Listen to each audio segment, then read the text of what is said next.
Pistol karidesi, doğadaki en güçlü seslerden birini üretebilen küçücük bir canlıdır.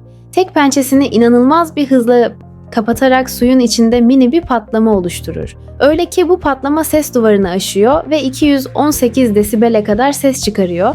Bu patlama o kadar güçlü ki küçük balıkları bayıltarak avlayabiliyor. Ayrıca bu hareket suyun içinde anlık bir plazma sıcaklığı oluşturuyor. Yaklaşık 4800 derece. Yani güneş yüzeyine yakın bir sıcaklık. Bu minicik karides gerçekten doğanın sesli silahı.